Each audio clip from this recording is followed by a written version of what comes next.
But when the human tells her stories and sits with her until she sleeps, the terrors do not come. The evening had started peacefully. Daehyun had arrived at Princess Hana's chamber at the usual time, carrying a small holographic projector that displayed images of Earth's oceans. Hana had been fascinated by the concept of water, of vast liquid seas that covered most of a planet's surface. She'd asked endless questions while settling into her meditation pod. And fish can breathe in the water? She asked for the third time, still struggling with the concept. They have special organs called gills, Daehyun explained patiently. The water passes through them and they extract oxygen from it, just like you extract what you need from air. That's amazing. I wish I could see an ocean. Maybe someday you will. Earth welcomes visitors and I think you'd love the beaches. My niece Daun collects shells there every summer. Hana settled deeper into her pod, her eyes beginning to droop. Tell me about shells. Daehyun had just begun describing the various types of seashells, showing her holographic images of spiraled conch and ridged scallops, when the first alarm sounded. It was a low, pulsing tone that immediately set his combat instincts on edge. He'd heard similar alarms during the war, warnings that something had gone very wrong. Hana sat up, her eyes wide with fear. What's that sound? Before Daehyun could answer, his communicator buzzed. Taemin's voice came through, tense and urgent. Ambassador, we have a situation. There's been a breach in the palace security. Armed insurgents have entered the royal wing. We need to evacuate immediately.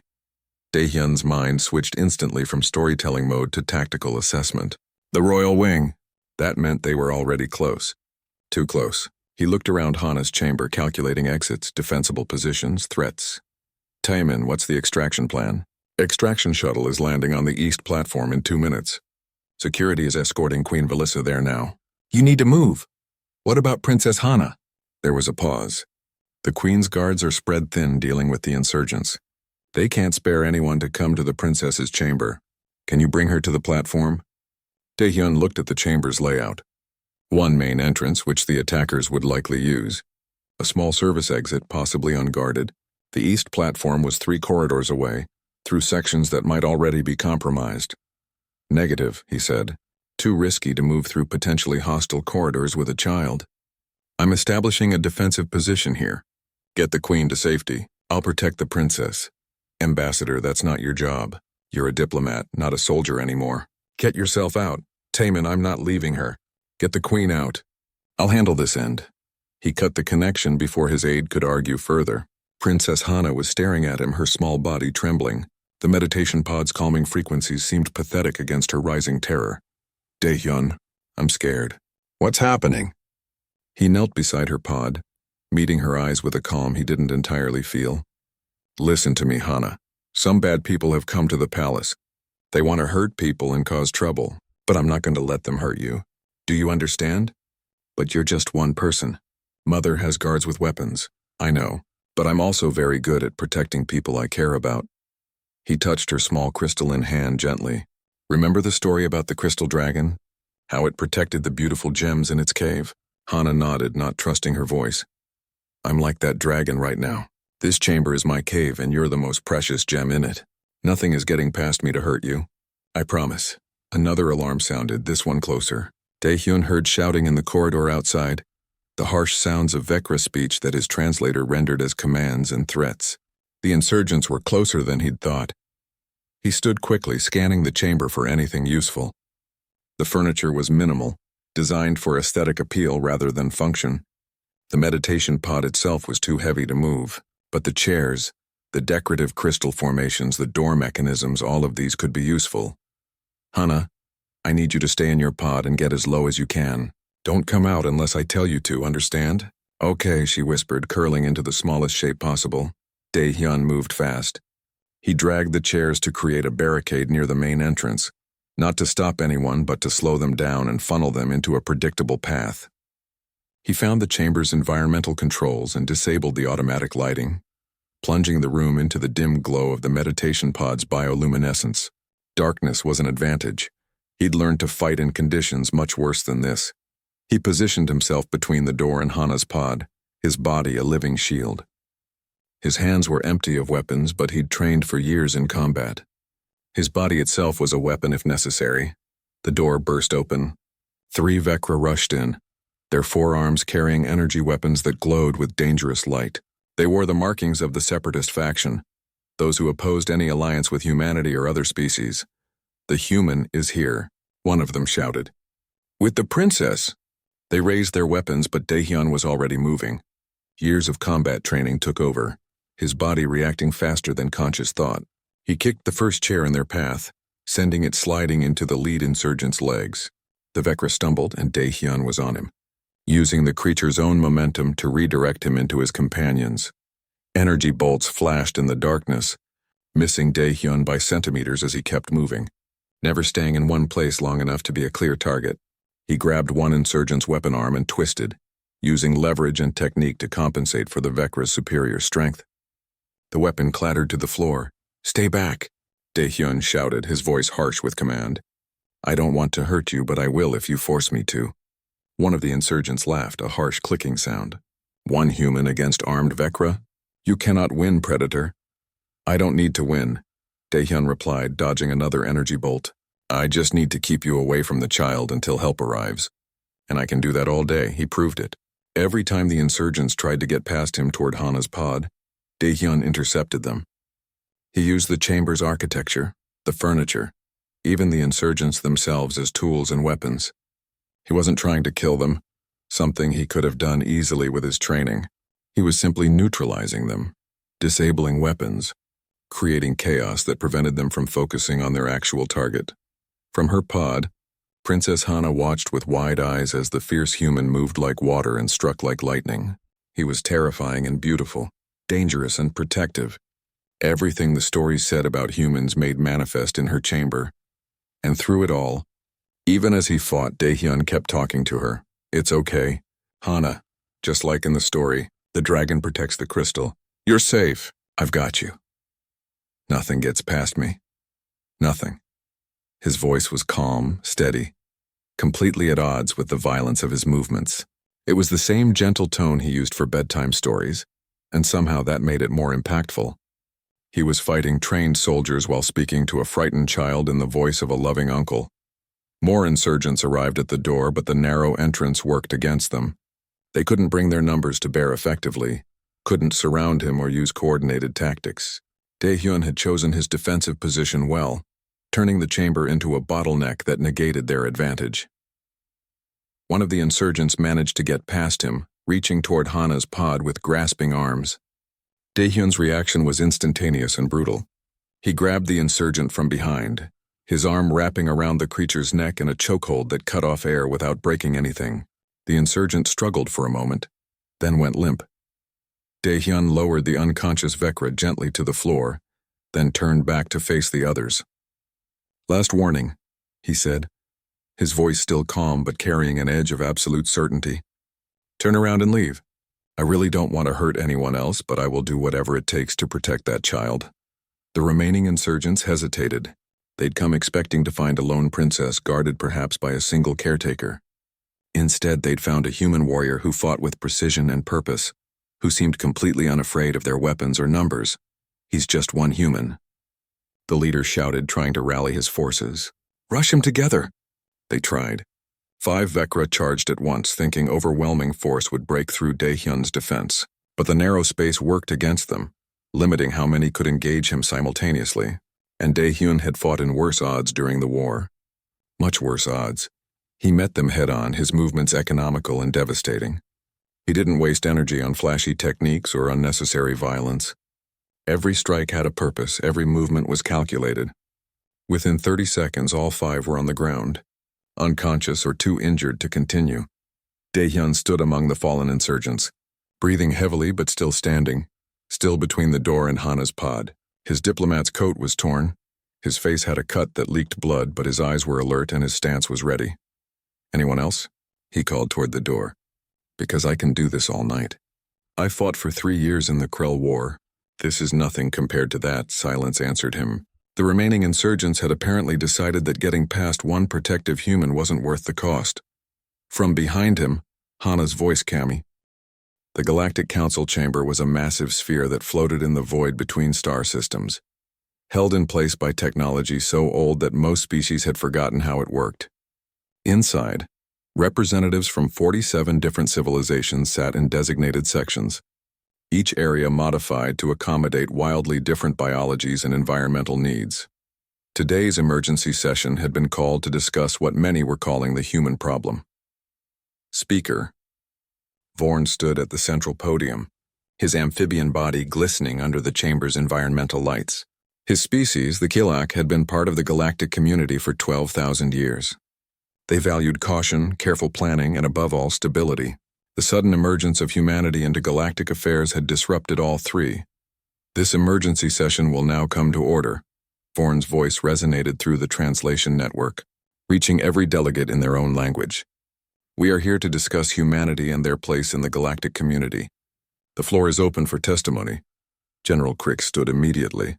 The former Krell commander was massive, his armored body scarred from decades of warfare. He'd commanded forces during the final months of the war with humanity, and the experience had clearly marked him. "I will speak," Crix announced, his voice harsh even through translation. "I will tell you what I witnessed firsthand, so that you understand the danger we face." The chamber fell silent. Crix's testimony had been requested specifically because he'd survived extended combat against human forces, something very few Krell could claim. "The war began," Crix said, "because we believed humans were weak. They had just achieved faster-than-light travel. They had no significant military presence. Their ships were primitive compared to ours. When they refused our territorial demands, we thought crushing them would take weeks. Instead, it took 4 years, and in the end, we were the ones who sued for peace." Murmurs rippled through the chamber. Many of the delegates had followed the war, but hearing it described by a defeated Krell commander gave it new weight. "Humans do not fight like other species," Crix continued. "They do not surrender when outmatched. When we destroyed their forward bases, they built new ones. When we cut their supply lines, they found alternative routes. When we killed their soldiers, more appeared to take their place. They pursued us across 3 star systems without rest. Their injured continued fighting with wounds that should have been fatal. Their ships, damaged beyond what should be operational capacity, continued engaging our fleet." Crix paused, and for a moment, something like fear crossed his features. "But that is not the most terrifying thing about humans. The most terrifying thing is their adaptability. Every tactic we used worked exactly once.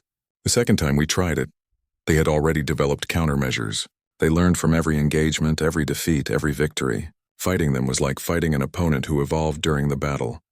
Another delegate stood, a being of pure energy contained in a crystalline matrix. "Surely this makes them too dangerous to allow into galactic society. They should be contained, restricted to their own system until they prove they can be peaceful." "That is one perspective," Speaker Vorn said carefully. "But we have also requested testimony from human experts. Dr. Yuna, please approach the podium." Dr. Yuna walked to the central platform, her slight human frame dwarfed by the massive chamber. She was a xenopsychologist, one of the first humans to study the psychological patterns of alien species. She'd been brought specifically to provide context for human behavior. "Thank you, Speaker Vorn," Yuna said, her voice calm and professional. "I've reviewed General Crix's testimony, and I won't dispute any of his facts. Humans are indeed persistent, adaptable, and difficult to defeat in combat. But I'd like to provide context for why these traits exist and what they mean for galactic relations." She activated a holographic display showing the evolutionary history of humanity. Humans evolved as persistence predators on a world with significant environmental challenges. We developed endurance hunting, the ability to track prey over vast distances and time periods until the prey collapsed from exhaustion. This gave us several traits that proved useful in warfare. The display shifted, showing human physiology. First, exceptional endurance. Humans can maintain physical activity for extended periods that would exhaust most species. Second, advanced pattern recognition. We had to track prey across varied terrain, which required us to notice small details and changes. Third, social cooperation. Humans hunt in groups, which means we evolved sophisticated communication and teamwork abilities. This confirms the danger, the crystalline delegate interjected. "You are natural predators." "We are," Yuna agreed calmly. "But here's what you need to understand about human predation. We didn't evolve to kill indiscriminately. We evolved to provision for our families. Everything dangerous about humans exists in service of protecting and providing for our social groups." She changed the display to show human social structures. Humans form intense pack bonds. We attach to our family units with extreme loyalty. But here's the crucial part. Humans don't limit these bonds to biological family. We extend them to adopted members, to friends, to allies, and yes, even to other species. What do you mean? Vorn asked. I mean that humans domesticated wolves into dogs. We took wild predators and turned them into beloved family members through selective breeding and social bonding. We care for injured animals we find. We adopt orphaned creatures from other species.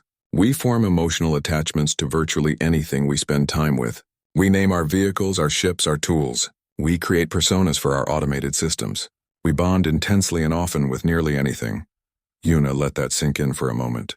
The same trait that makes humans dangerous in war makes us loyal in peace. We defend our pack with extreme prejudice. But once you're part of the pack, we will defend you with that same intensity. General Crick spoke again, his voice uncertain. You are saying that humans would defend their allies with the same ferocity they showed in war? Not just allies, Yuna corrected. Anyone or anything we've bonded with. There are documented cases of humans risking their lives to save animals they'd just met. Of humans adopting injured creatures and caring for them for years. Of humans maintaining friendships across entire lifetimes despite distance and difference. The chamber was silent as delegates processed this information. Finally, Speaker Vorn spoke. This is a remarkable claim, Dr. Yuna. You are saying that the species that nearly destroyed the Krell Empire is also capable of extreme loyalty and care? I'm saying they're the same trait, Yuna said firmly. Humans are dangerous because we care deeply. We're loyal because we care deeply. We're persistent because we care deeply. You can't separate our capacity for violence from our capacity for compassion. They come from the same evolutionary source. The crystalline delegate spoke again. How do we know humans won't simply bond with some species and remain hostile to others? You don't, Yuna admitted. But consider this. Humanity had no prior contact with any galactic species before the Krell attacked us. We had no alliances, no friendships, no bonds. The Krell War was humanity's introduction to galactic civilization, and it was violent and traumatic. Yet here I stand, advocating for peaceful integration. Here we stand, seeking to build relationships rather than continue conflict. We could have emerged from that war bitter and hostile to all alien life. Instead, we're trying to understand you, to connect with you, to find common ground. A new voice spoke from the delegate sections. I have a question for the esteemed doctor. How do humans decide who to bond with? Yuna smiled slightly. Proximity, shared experience, and mutual respect. Humans bond with those we spend time with, those we go through difficulties with, and those who treat us with basic dignity. It's not complicated. Spend time with humans, treat them fairly, and they'll likely start considering you part of their pack. And once you're part of the pack, they'll defend you against anyone. Even against other humans? The delegate asked. Especially against other humans, Yuna confirmed. Human history is full of examples of humans defending adopted pack members against their own biological family. We value chosen bonds as much as or more than biological ones. Speaker Vorn's gills fluttered, a sign of agitation. This is all very interesting, Dr. Yuna, but it remains theoretical. Do you have any practical examples of humans bonding with alien species? Before Yuna could answer, another delegate stood.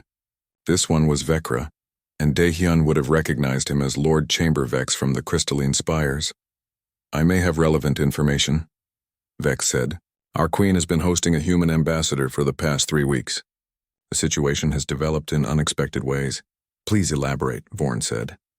Vex's antennae shifted uncomfortably. The ambassador is a former military commander named Daehyun. His combat record is extensive. When he arrived, the entire court was terrified.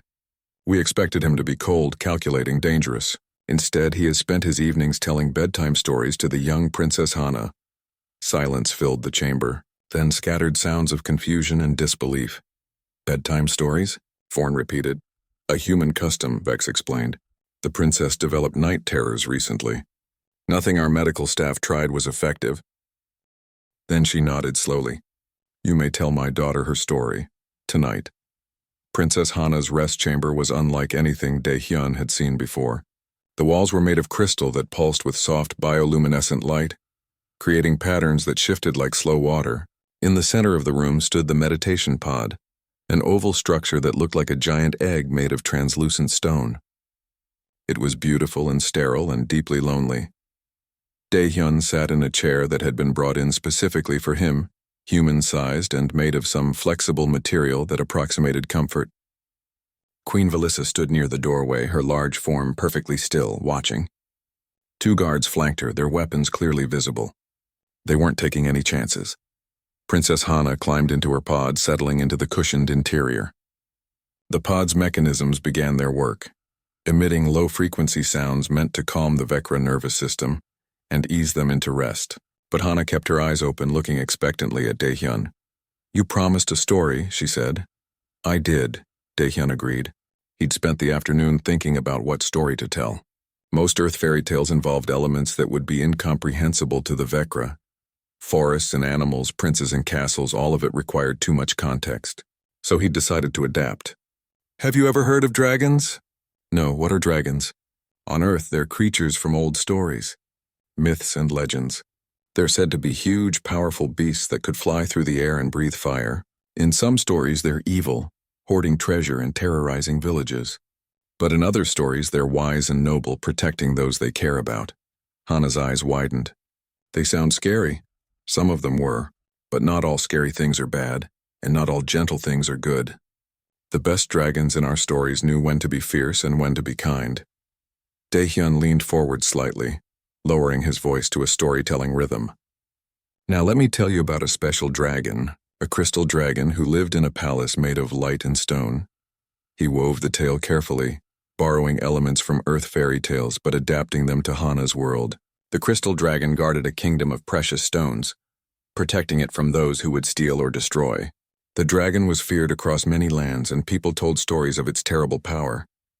But deep in the crystal caves, the dragon cared for a collection of the most beautiful, delicate gems in existence, polishing them gently with breath that could also melt mountains. One day, a small crystal butterfly got lost in a storm and found shelter in the dragon's cave. The butterfly was terrified, having heard all the stories about the fearsome dragon, but the dragon spoke softly, offered warmth, and told the butterfly stories until the storm passed. The butterfly learned that the dragon's fierce reputation kept the kingdom safe, but the dragon's true nature was to protect beautiful, fragile things. As Daehyun spoke, he noticed Princess Hana's eyes beginning to droop. Her breathing slowed, matching the rhythm of his words. He kept his voice low and steady, letting the story wash over her like a gentle tide. "And so the crystal dragon and the butterfly became friends," he continued softly. "The butterfly would visit the dragon's cave, and the dragon would tell stories of the wide world beyond the crystal kingdom. The butterfly felt safe there, protected by the dragon's fierce reputation but warmed by the dragon's gentle heart. And whenever storms came, the butterfly knew exactly where to go. Home, to the dragon's cave, where fierce protection and gentle care lived together in perfect harmony." Princess Hana's eyes had closed. Her breathing was deep and regular. The pod's calming frequencies seemed to blend with Daehyun's voice, creating a peaceful atmosphere that even the watching guards seemed to feel. Daehyun continued speaking for a few more minutes, describing how the dragon and butterfly watched sunsets together, and how the dragon taught the butterfly that being small and delicate didn't mean being weak. Finally, when he was certain Hana was deeply asleep, he fell silent. In the quiet that followed, he became aware of Queen Velissa's intense observation. He stood slowly, careful not to make sudden movements, and approached her. They stepped out into the corridor together, leaving the guards to watch over the sleeping princess. "That was remarkable," Queen Velissa said, and her voice carried a note of confusion that was becoming familiar. "She usually takes much longer to settle, and often wakes multiple times during the rest cycle with terrors. I have never seen her sleep so peacefully so quickly." "Children often respond well to storytelling and gentle presence," Daehyun said. "It makes them feel safe." "But you are the predator," Velissa said, her antennae rigid with agitation.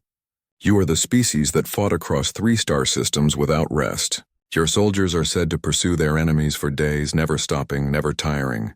The Krell called you demons. They said fighting humans was like fighting a force of nature, relentless and unstoppable. Yet my daughter sleeps peacefully in your presence." Daehyun met her eyes steadily. "Your Majesty, may I speak plainly?" "Please do." "I am trying to understand something that makes no sense to me. Humans are persistent hunters, yes. Our ancestors evolved to chase prey across vast distances. We can run longer than almost any other species on Earth. We heal from injuries that would kill other creatures. We adapt to environments that should be impossible to survive. All of this is true. Dae-hyun paused, choosing his words carefully. But evolution gave us these traits for a reason. We needed them to survive, to feed our families, to protect our children. Every dangerous thing about humanity exists because we needed to keep our loved ones safe. I do not see the connection, Valissa said. The same instinct that made us relentless in war makes us protective of children. The same stubbornness that helped us win battles makes us refuse to give up on people we care about. The same adaptability that made us dangerous to the Krell makes us able to connect with species very different from ourselves. Dae-hyun gestured back toward Hana's chamber. Your daughter doesn't feel my capacity for violence. She feels my capacity for protection. To her, they're the same thing. Queen Valissa was quiet for a long time. The corridor's crystal walls hummed softly around them, and somewhere in the distance, Dae-hyun could hear the palace's massive resonance chambers creating their evening harmonics. For the past week, Valissa finally said, Hana has been experiencing night terrors. It is a rare condition among our young, but not unheard of. The medical attendants have tried various treatments, different frequencies in the meditation pod, herbal compounds, even changing her rest schedule. Nothing has helped. She wakes screaming, unable to articulate what frightens her, and it takes hours to calm her enough to rest again. I'm sorry. That must be very difficult for both of you. It is. Valissa's antennae drooped slightly, a gesture of sadness. I am queen of all Vecra, responsible for billions of lives across dozens of worlds, but I cannot help my own daughter sleep peacefully, and then you arrive. A member of a species I have been taught to fear, and within days she is requesting your presence at rest time. It is confusing. May I ask you something, Your Majesty? You may. What do you see when you look at me? Truly see not what you've been told to see. Valissa's antennae shifted through several positions, a sign of deep thought. When you first arrived, I saw a weapon, a tool of war wrapped in diplomatic clothing. I saw the creature from the intelligence reports who commanded troops in the Battle of Krell Prime. I saw danger. And now I see something I do not have words for. I see the warrior, yes, but I also see the being who speaks gently to my daughter. I see someone who carries pictures of his family and speaks of them with love. I see contradiction. It's not contradiction, Dae-hyun said gently. It's context. I am capable of violence, yes, but I choose when and how to use that capacity. Most of the time I choose gentleness instead. That choice is what makes me human. Your species confuses me deeply, Ambassador. We confuse ourselves sometimes too, Your Majesty. Valissa made the sound his translator registered as laughter again. It was becoming less harsh each time he heard it. I have a request, she said. Or perhaps a proposition. I'm listening. For the remainder of your diplomatic visit, would you be willing to continue this bedtime story custom with Hana? If it helps her sleep without terrors, I would be grateful. You would, of course, be compensated appropriately. I don't need compensation, Dae-hyun said immediately. If it helps Hana, I'm happy to do it. She reminds me of my nieces back home. I miss them. This helps me too. Valissa studied him for a long moment. You are truly willing to spend your evenings telling stories to a child of a species not your own, simply because it brings comfort? Yes. Why? Dae-hyun thought about how to explain it, how to put into words something that felt instinctive and natural. Because she asked. Because she needs it. Because I can help. Those are reasons enough. Those are reasons enough, Valissa repeated slowly, as if testing the words. What a strange species you are, Ambassador Dae-hyun. We've been called worse, Dae-hyun said with a slight smile. I am certain you have. Valissa turned back toward Hana's chamber, looking through the doorway at her sleeping daughter. Very well. Each evening during your stay, you may come to tell Hana her bedtime story. I will arrange your diplomatic schedule accordingly, and perhaps while you tell her about Crystal Drag. 3 days had passed since Dae-hyun's arrival at the crystalline spires, and he still wasn't used to the constant surveillance. Everywhere he went, guards followed at a careful distance. Every conversation was monitored. Every movement was watched and analyzed. The Vecra weren't being subtle about their distrust. And Dae-hyun couldn't entirely blame them. What he hadn't expected was Princess Hana. The young royal had developed a habit of appearing wherever Dae-hyun happened to be. In the gardens where he took his morning walks. In the library where he studied Vecra history. Even outside his guest quarters, where her caretakers would find her sitting patiently, waiting for the human to emerge. Today, she'd found him in the gardens again. The space was beautiful in an alien way, filled with crystal formations that hummed with different tones when the wind passed through them. Daehyun had been trying to meditate, a practice he'd maintained since his military days, when he heard the familiar pattern of light footsteps on the crystal path. "Hello, Princess?" he said without opening his eyes. "How did you know it was me?" Hana's voice was delighted. She loved when he did things she considered mysterious. "You have a distinctive walk. Very energetic." Daehyun opened his eyes and smiled at her. "Shouldn't you be in lessons right now?" Hana's antennae drooped. "The tutors are boring. They only want to talk about old protocols and proper behavior. But you talk about interesting things. Real things." "Education is a real thing," Daehyun said, but his tone was gentle. "Even the boring parts. Did you have boring tutors on Earth?" Hana settled herself on the crystal bench beside him, her small body barely making a sound. Daehyun thought back to his childhood, to the schools in the settlements and the virtual teachers that had educated humanity's expanding population. "Sometimes. But I also had my mother who made everything interesting. She could turn any lesson into a story." "What's a mother?" Hana asked. The question reminded Daehyun just how different their species were. The Vecra were born from crystalline eggs laid in special chambers, raised communally by professional caretakers. The concept of biological parents who actively raised their own children was foreign to them. A mother she's the person who gave birth to you and then took care of you as you grew, fed you, taught you, protected you, loved you. Daehyun pulled out his personal data pad and scrolled through his photos. "Here, this is my mother. Her name is Bora." Hana leaned in close, studying the image of a smiling woman with silver hair and kind eyes. "She looks soft." "Not like you," Daehyun laughed. "She's tougher than she looks, believe me. She raised 3 children mostly on her own while my father was away on long-haul cargo runs. That takes serious strength." "3 children?" Hana's eyes widened. "You have siblings?" "2.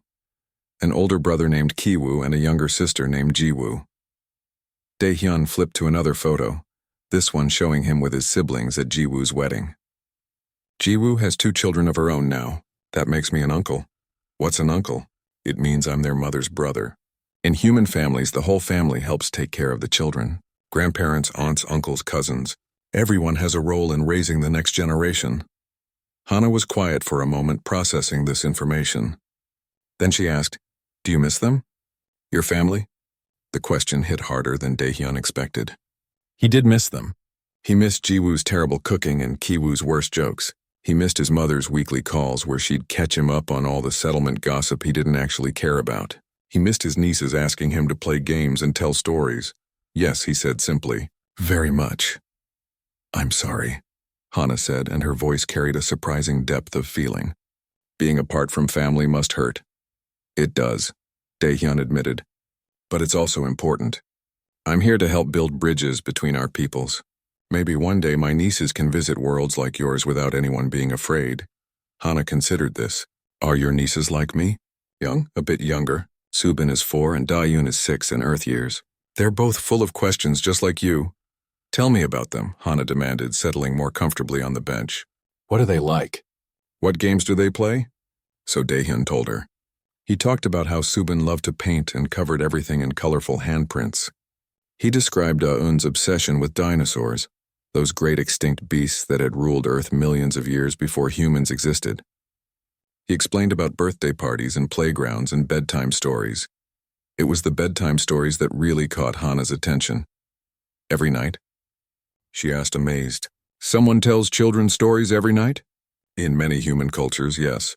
It's a way to help children settle down and feel safe before sleep. Parents or caregivers will sit with the child, tell them a story, maybe sing a song." Daehyun noticed Hana's caretakers watching nervously from behind a nearby crystal formation. "It's called being tucked in." "We don't have that," Hana said softly. "When it's time for rest cycle, we go to our meditation pods. The caretakers activate the calming frequencies and leave us alone. It's supposed to be peaceful." "Is it peaceful?" Daehyun asked, catching something in her tone. Hana's antennae drooped again. "Sometimes I don't like being alone in the dark. The pods are quiet and empty, Sometimes I have bad dreams and wake up and there's no one there. Daehyun felt his heart clench. The little alien princess, for all her curiosity and energy, was lonely. He understood that feeling all too well. Well, he said carefully, if you'd like, I could tell you a story sometime. If your mother, the queen, allows it, of course. Hana's whole body brightened, her crystalline form seeming to glow from within. Really, you would do that? If it's permitted, yes.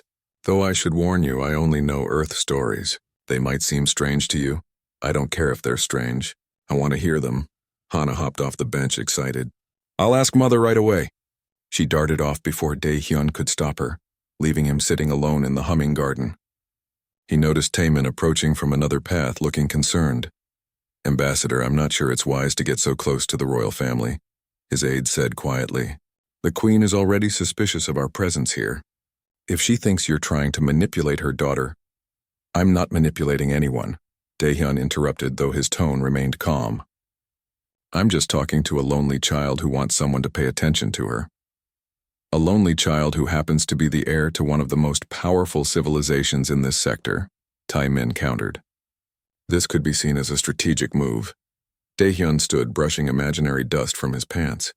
Then let them see it however they want. I'm not going to ignore a child who's reaching out for connection just because it might be politically complicated. That evening, as Daehyun was reviewing diplomatic documents in his quarters, his door chime sounded. He opened it to find Lord Chamber Vex standing in the corridor, his forearms folded in a gesture of formal business. Ambassador Daehyun, Her Majesty Queen Velissa requests your presence at the evening meal. It will be a private dinner, family only. Daehyun's eyebrows rose. A private family dinner was a significant gesture in Vecra culture. I'm honored. Please tell Her Majesty I accept. An hour later, Daehyun found himself in a smaller dining chamber, intimate by the standards of the palace. Queen Velissa sat at the head of a crystal table, with Princess Hana beside her. The meal itself was a challenge, as Vecra food was mineral-based and utterly incompatible with human biology. Daehyun had brought his own rations, which Hana found endlessly fascinating. What is that? She asked, pointing at his rehydrated protein bar. Something humans call chocolate. It's made from a plant that grows on Earth. It's sweet. He broke off a small piece. Would you like to try? I should warn you, it might not agree with your biology. Hana looked at her mother, who made a complicated gesture with her arms. Permission granted, apparently. The young princess took the tiny piece and touched it to her mouth, then immediately made a face that needed no translation. Disgust. Queen Velissa made a sound that Daehyun's translator registered as laughter. I think we can safely say that human and Vecra palates do not align. Clearly not, Daehyun agreed, smiling. Though I have to admit, your crystal fruits are equally confusing to my taste buds. The queen's antennae shifted. A gesture he was learning meant thoughtful consideration. My daughter tells me she has requested that you tell her bedtime stories. This is a human custom? A common one, yes, though not universal. It's a way of helping children transition to sleep, and also a way of passing down culture and values through narrative. And you would be willing to do this? For my daughter? Daehyun met the queen's multifaceted eyes steadily. I would be honored, Your Majesty, if you trust me enough to allow it. There was a long silence. Finally, Velissa spoke. I am trying to understand you, Ambassador. You are a warrior. Your record shows you have commanded troops in battle, that you have personally fought in combat situations. Yet you speak gently to children and offer to tell them stories. These things seem contradictory. They're not contradictory at all, Your Majesty, Daehyun said quietly. They're connected. I fought in the war to protect people who couldn't protect themselves. Children, families, futures. The gentleness and the fighting come from the same place. We protect what we love. Queen Velissa was quiet for a long moment. The shuttle descended through the purple atmosphere of the Vecra homeworld, and Daehyun watched through the viewport as massive crystalline structures came into view.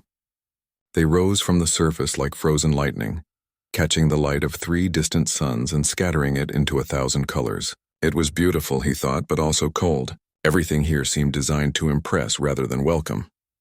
Ambassador will be landing in approximately 5 minutes, Taemin said from the seat beside him.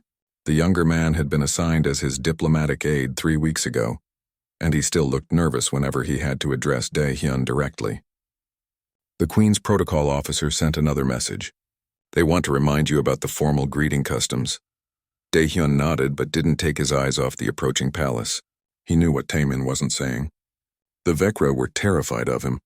Of all humans really, but especially of him. His military record had been declassified as part of the diplomatic process. And now everyone in this sector of the galaxy knew exactly what he'd done during the war with the Krell Empire. The war had ended 8 months ago. Humanity had won, but the cost had been terrible. More importantly, the galaxy had watched the entire conflict, and what they saw had frightened them deeply. Humans didn't fight like other species. They didn't surrender when outmatched. They didn't stop when injured. They adapted, they persisted, and they won through sheer stubborn refusal to quit. Now Daehyun was supposed to convince the Vecra that humans could be trusted as allies. It was going to be difficult when everyone he met would be looking at him and seeing a predator. The shuttle touched down on a landing platform that jutted from the main spire like a blade. Through the viewport, Daehyun could see the reception committee waiting. 24 Vecra stood in perfect formation, their crystalline exoskeletons glittering in the sunlight. They were insectoid in appearance with 4 arms and bodies that seemed to be made of living gemstone. Beautiful and utterly alien. Ready? Taemin asked. As I'll ever be, Daehyun replied, standing and straightening his formal diplomatic coat. It was dark blue with silver trim, the colors of Earth's United Diplomatic Corps. He'd argued against wearing his military medals, but his superiors had insisted. Show them what you are, they'd said. Show them strength. The shuttle door opened, and Daehyun stepped out into the alien air. It smelled of ozone and something sweet he couldn't identify. The Vecra reception committee immediately performed their formal greeting, a complex gesture involving all 4 arms that Daehyun had practiced for weeks. He returned it as best he could with only 2 arms, and he saw several of the Vecra's antennae twitch. Surprise, approval? He couldn't tell yet. Ambassador Daehyun of Earth, one of the Vecra, stepped forward, speaking through a translation device that made the words sound hollow and metallic. I am Lord Chamber Vex, Protocol Master to Queen Velissa. Her Majesty welcomes you to the crystalline spires and thanks you for making this long journey. The honor is mine, Daehyun replied, keeping his voice calm and measured. Earth is grateful for the Queen's invitation. Vex's antennae twitched again. Please follow me. The Queen awaits in the Hall of Reflection. They walked through corridors that seemed carved from solid crystal. Everything echoed. Every footstep, every breath, every whispered word bounced off the walls and multiplied. Daehyun noticed that the Vecra guards flanking them kept their distance, always staying at least 3 meters away. They were afraid to get too close. The Hall of Reflection was enormous, a chamber so vast that Daehyun couldn't see the far wall through the glittering light. At the center, on a throne that seemed to grow from the floor itself, sat Queen Velissa. She was larger than the other Vecra. Her crystalline body shot through with veins of gold that pulsed with faint light. Ancient, Daehyun thought. She looked ancient and powerful. Ambassador Daehyun. Her voice resonated through the chamber without need for translation devices. You stand before the eternal throne of Vecra. Speak your purpose. Daehyun had prepared a speech. He'd memorized formal greetings and diplomatic phrases designed to show respect, while maintaining Earth's dignity. But standing in this alien throne room, facing a being that had ruled for longer than human civilization had existed, the rehearsed words felt hollow. Instead, he simply bowed, a gesture of respect that existed in both human and Vecra culture. Your Majesty, I come seeking friendship between our peoples. I know my kind frightens yours. I know what you've heard about the war, about what humans can do when pushed to fight. But I'm here to show you that humans can also be loyal allies, steadfast friends, and trusted partners. Silence filled the hall. Daehyun kept his head bowed, waiting. Finally, Queen Velissa spoke again. You are honest. That is unexpected. Rise, Ambassador. Daehyun straightened, meeting the Queen's multifaceted eyes. They reflected the light like diamonds, and he couldn't read any emotion in them. We have indeed heard of your war, Velissa continued. We watched humanity fight against odds that would have broken any other species. We saw your soldiers continue fighting with injuries that should have killed them. We saw your fleets pursue enemies across 3 star systems without rest. It was terrifying. War is always terrifying, Your Majesty, Daehyun said quietly, for everyone involved. Before the Queen could respond, there was a commotion at the side of the hall. The assembled Vecra courtiers began making alarmed clicking sounds. their antennae waving frantically. Daehyun turned to see a small figure darting between the larger aliens, moving with the chaotic energy of youth. A child. A Vecra child, no larger than a human 6-year-old, her crystalline body still soft and translucent in the way of juveniles. She was running straight toward the throne, but her path would take her directly past Daehyun. The guards moved to intercept, but they were too slow. The child stopped right in front of Daehyun, tilting her head to look up at him with wide, curious eyes. The entire hall went silent. Even the queen seemed frozen on her throne. Daehyun's military training kicked in automatically. He assessed the situation, calculated threats, identified exits, but then he looked down at the small alien child staring up at him, and something else took over. Something older than his combat training. Something deeply human. He slowly lowered himself to one knee, bringing his eyes level with the child's. "Hello there," he said softly, his voice gentle in a way that made several of the watching Vecra recoil in confusion. "Are you supposed to be here, little one?" The child chirped something in the Vecra language. Daehyun's translator rendered it as, "Are you really a human? The scary kind from the stories?" Daehyun smiled, the expression feeling strange on his face after so many formal hours. "I suppose I am human, yes. But I'm not feeling very scary right now. What's your name?" "Hana," the child replied. "I'm Princess Hana. Who are you?" "My name is Daehyun. I'm an ambassador. That means I travel to new places and meet new friends." "Princess Hana." A Vecra courtier rushed forward, all forearms reaching for the child. "Please, you must return to your chambers immediately. This is not—" "Wait." Queen Velissa's voice cut through the hall like a blade. Everyone froze. The queen was leaning forward on her throne, her antennae rigid with attention. "I wish to observe this interaction." "Continue, Ambassador." Daehyun glanced up at the queen, then back at Princess Hana. The little alien was still watching him with fearless curiosity. "Do you want to return to your chambers, Princess?" Daehyun asked gently. Hana made a humming sound that the translator didn't attempt to render. "Are you really going to stay here?" "In the palace?" "For a while, yes. Then can you tell me about your home?" "I want to know about Earth. The tutors won't talk about it. They say it's too scary." Daehyun heard several sharp intakes of breath from the assembled courtiers, but he kept his attention on the child. "Earth isn't scary. It's beautiful. We have vast oceans and tall mountains. We have forests full of green trees and deserts where the sand glitters like your palace walls." Princess Hana's eyes widened. "Oceans? What are oceans?" And there, kneeling on the crystal floor of an alien throne room, surrounded by terrified courtiers and watchful guards, Daehyun began to describe Earth seas to a small alien child who had never known anything but her crystalline world. Queen Velissa watched from her throne, and for the first time since the human had arrived, she felt something other than fear. She felt confused, deeply confused, because the terrifying predator from the war stories was speaking to her daughter with a gentleness that contradicted everything she thought she knew about humans.